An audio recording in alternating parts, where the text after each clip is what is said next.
So you said before you ought to be intentional about planning these kinds of retreats so that youth can have an experience of transformation. What does that look like? How do we do that? Well, there are some fundamentals, Jill, that I think will be in play no matter what retreat you have in mind if the notion is that it be transformational. And intentionality needs to work back from the launch day of the retreat. It actually goes all the way to the beginning of your ministry.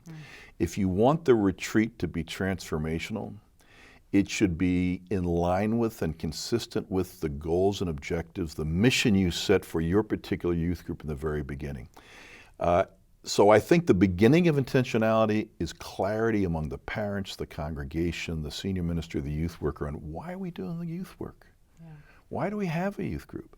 If the idea is to soak up time and play games, that sets a certain agenda for your retreat. If the idea is to cultivate an understanding of spiritual experience, and that's going to have a cash out in how you plan a retreat. Biblical literacy, etc., ethical reflection. Whatever your mission and vision for your youth work is, should be a source of reflection and direction before you begin to plan the retreat. And then, of course, now when we begin to plan the retreat itself, mindful of the church's mission, of the youth group's mission, there needs to be some clear intentionality about why we're doing this retreat and how it fits into the rest of our programming. And that clear intentionality, I think, is always going to come to the word sooner or later, transformation. This is not a new idea to Christianity, but however else you frame the ideas and goals of your youth group, I think embedded in whatever the language of your tradition is going to be, I want them to love and know God. Or I want them to accept Jesus Christ as their Lord and Savior. Or I want them to embrace a path in life that is discipleship to Christ.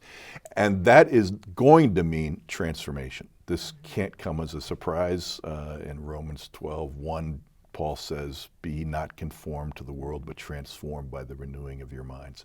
So I guess what I want to add to the table of conventional notions of intentionality is an intention that attends to the question of transformation.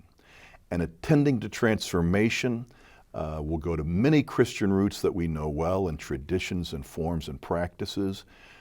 But some of those forms and practices have been quite vibrant and alive in times of Christian history and then forgotten. And so much of what we attended to in the lecture, and what we will probably explore in some of these interviews, is the importance of the transformative power of pilgrimages and how those practices can be transferable to a mission trip, to a work day, to a weekend retreat in youth work.